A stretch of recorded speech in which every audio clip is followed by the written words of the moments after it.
Good morning all of you. आज हम project management and financing के अंदर हमारा लेक्चर नंबर 40 पढ़ रहे हैं, that is the contingency planning. आज हम यूनिट 5 के अंदर हमारा जो नेक्स्ट टॉपिक है कंटीजेंसी प्लानिंग, उसके बारे में पढ़ेंगे।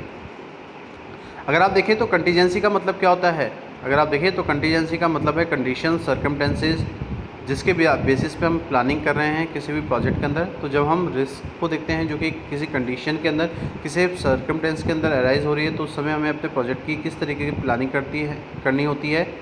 तो इस टॉपिक के अंदर हम शॉर्ट एनालिसिस पढ़ेंगे। शॉर्ट एनालिसिस ई बुक क्या होती है और किस तरीके से हम रिस्क एनालिसिस को परफॉर्म करते हैं किसी भी एक प्रोजेक्ट के अंदर, उन चीज़ों को हम कवर करेंगे यहाँ पे। और फिर कौन कौन सी टेक्निक्स हम यूज़ कर रहे हैं अपनी रिस्क को आइडेंटिफाई करने के लिए, तो उसके रिगार्डिंग भी हम कुछ चीज़ें यहाँ पे पढ़ने वाले हैं, जिसके अंदर हम पढ़ेंगे रिस्क प्रोबेबिलिटी और इम्पैक्ट असेसमेंट। तो अगर आप देखें तो यहाँ पे हम टॉपिक को देख रहे हैं। तो अगर आप देखें तो कंटीजेंसी प्लानिंग के अंदर जो हमारा पहला टॉपिक है that is the SWOT analysis. कि अगर हम शॉर्ट एनालिसिस की बात करें तो this technique looks at the project from the perspective of its internal strength and weakness as well as external opportunities and threat. कि अगर हम देखें तो हम शॉर्ट एनालिसिस टेक्निक को किसी भी प्रोजेक्ट के अंदर इस पर्सपेक्टिव में देख रहे हैं कि हमारी इंटरनल स्ट्रेंथ और वीकनेस क्या है और हमारे एक्सटर्नल अपॉर्चुनिटी और थ्रेट क्या हैं। तो short analysis is useful approach to risk assessment and you can learn more about this technique from our free. कि अगर हम देखें तो शॉर्ट एनालिसिस एक यूज़फुल अप्रोच है किसी भी रिस्क असेसमेंट के लिए, जो कि हमें लर्न करनी होती है और इस टेक्निक के बारे में समझना होता है। उसके बाद हम बात कर रहे हैं शॉर्ट एनालिसिस ई बुक की। Identified risk should be documented in the risk register that consist of all list of all the identified risk, their root cause categories and responses. कि अगर हम देखें कि जिन भी रिस्क को हमने आइडेंटिफाई किया है उसको हम एक डॉक्यूमेंटेशन के थ्रू रिस्क रजिस्टर में कंसिस्ट कर रहे हैं, जहाँ पे हम बता रहे हैं कि हमारी list of all the identified risk क्या हैं, क्या हमारे रूट कॉज हैं, क्या कैटेगरीज हैं और क्या रेस्पॉन्सेज हैं। तो this information may be use to update the risk background structure. तो हम शॉर्ट एनालिसिस ई बुक का यूज इसलिए करते हैं कि किसी भी इंफॉर्मेशन को अपडेट करने के लिए जो कि हमें अपने रिस्क बैकग्राउंड स्ट्रक्चर से हो रही है। उसके बाद आप देख सकते हैं कि नेक्स्ट जो टॉपिक है हमारा that is the performing a risk analysis. कि this process analysis each risk from the risk register in terms of its probability and impact on the project if it were to occur. कि अगर हम देखें तो जो process है जहाँ पे हम एनालिसिस कर रहे हैं उस हर एक रिस्क को जो कि हमने अपने रिस्क रजिस्टर के अंदर उस टर्म से देख रखे हैं कि क्या प्रोबेबिलिटी और इम्पैक्ट होंगे हमारे उस प्रोजेक्ट के अंदर जब वो अकर होंगी, तो it should be performed as soon as possible after risk. तो इसको हमें जल्दी से जल्दी परफॉर्म करना होता है रिस्क के बाद, जब हम उनका आइडेंटिफिकेशन कर लेते हैं, तो so that appropriate time and resources can be allocated to more serious risk. तो जिससे कि हम एक अप्रोप्रिएट टाइम और रिसोर्सेज के अंदर हमारी जितनी भी सीरियस रिस्क हैं उनके अंदर उसको एलोकेट कर सकें। तो it uses the probability and impact matrix. तो इसलिए हम प्रोबेबिलिटी और इम्पैक्ट मैट्रिक्स का यूज़ करते हैं जहाँ पे हम अपनी प्रायोरिटाइज रिस्क को रैंक करते हैं and this information is placed back to on the risk register. और फिर बाद में जो भी इन्फॉर्मेशन हम अपने प्रायोरिटाइज रिस्क के बेसिस पे कर रहे हैं फिर उसको हम अपने रिस्क रजिस्टर के अंदर दोबारा से अपडेट या मेंटेन करते हैं। तो likely all the process and procedure for the managing risk, this one should be performed regularly because new risk will be identified and characteristics of existing risk may change as the project progress। कि अगर हम देखें तो ये सब हम अपने process और प्रोसीजर्स में अपनी रिस्क को मैनेज करने के लिए कर रहे हैं, और ये तब परफॉर्म किया जा रहा है जब उसको हम रेगुलरली कर रहे हैं, क्योंकि हर एक नई रिस्क को आइडेंटिफाई करने के लिए उसके कैरेक्टरिस्टिक्स को देखने के लिए हमें अपनी एग्जिस्टिंग रिस्क से उसको चेंज करना होगा किसी भी एक प्रोजेक्ट के प्रोग्रेस के लिए।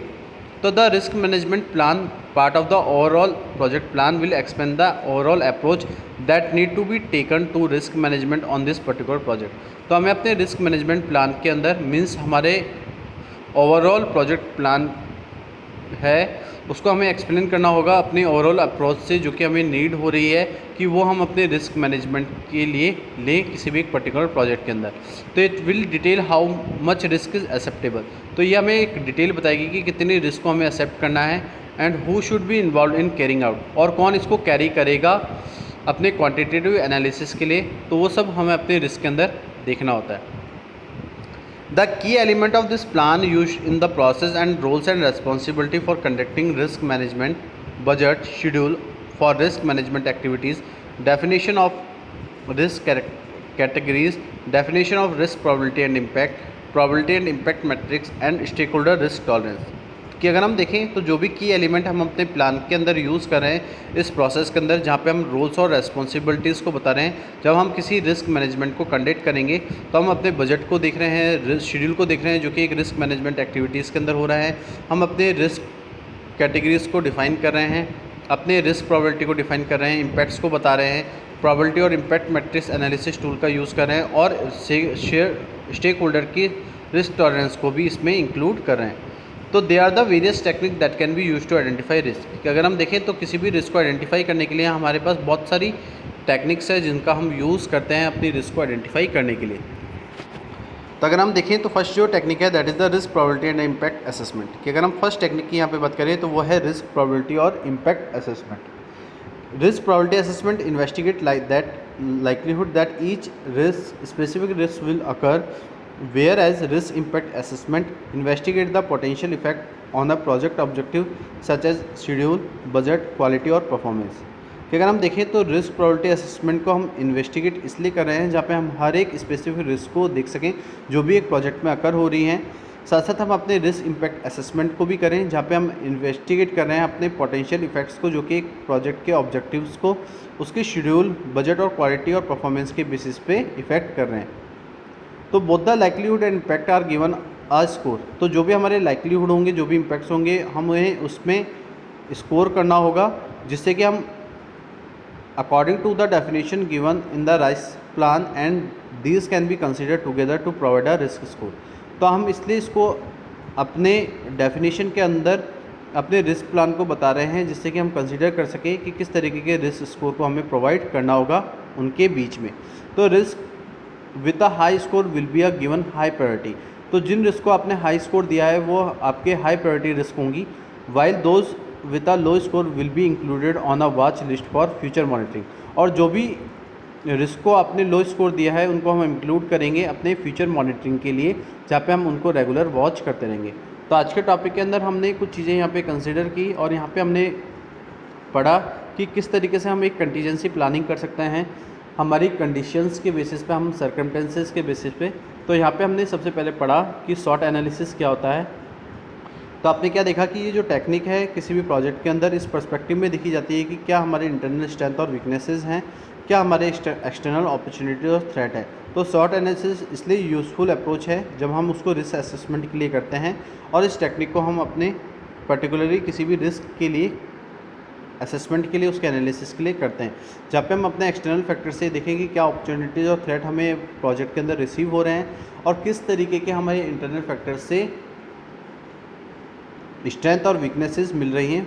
तो उसको हम इस तरीके से करते हैं। उसके बाद हमने देखा था कि शॉर्ट एनालिसिस ई बुक क्या है, कि जब हम अपने आइडेंटिफाइड रिस्क को किसी भी एक रिस्क रजिस्टर के अंदर डॉक्यूमेंटेट करते हैं तो हमें कंसिस्ट करना होता है कि कौन कौन सी हमारी आइडेंटिफाइड रिस्क हैं, क्या हमारे रूट कॉज हैं, क्या हमारी कैटेगरीज़ हैं, क्या हमारे रेस्पॉन्सेज हैं।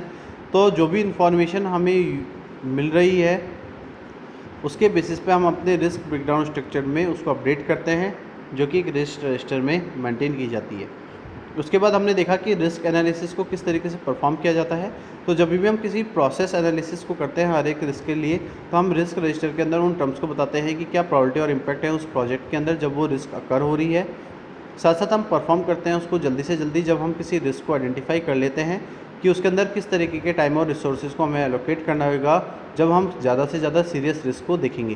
तो हम यूज़ करते हैं प्रोबेबिलिटी और इम्पैक्ट मैट्रिक्स को, जहाँ पे हम अपनी रिस्क को रैंक करते हैं, प्रायोरिटाइज करते हैं उसकी इन्फॉर्मेशन के बेसिस पे, जिसको हम वापस से अपने रिस्क रजिस्टर के अंदर अपडेट और मेंटेन करते हैं। तो जो भी प्रोसीजर और प्रोसेस को हम अपने रिस्क मैनेज के लिए कर रहे हैं तो हम परफॉर्म करते हैं उसको रेगुलर बेसिस पे, जहाँ पे कोई भी नई रिस्क को अगर हमें आइडेंटिफाई करना हो तो उसके कैरेक्टरिस्टिक्स में हम अपने एग्जिस्टिंग रिस्क को चेंज करते हैं अपने प्रोजेक्ट प्रोसेस के लिए। तो किसी भी रिस्क मैनेजमेंट प्लान का मतलब होता है उस प्रोजेक्ट की ओवरऑल प्लानिंग। तो हमें एक्सप्लेन करना होता है कि किस ओवरऑल अप्रोच की हमें नीड हो रही है जब हम एक रिस्क मैनेजमेंट के अंदर उस एक पर्टिकुलर प्रोजेक्ट को देख रहे हैं, जिनको हमें अपने रिस्क के बेसिस पे एक्सेप्ट करना है, जिसको हमें इन्वॉल्व करना है, और कौन इसको कैरी करेगा अपने क्वांटिटेटिव एनालिसिस के लिए, जहाँ पे हम अपनी रिस्क के बारे में पता कर सकें।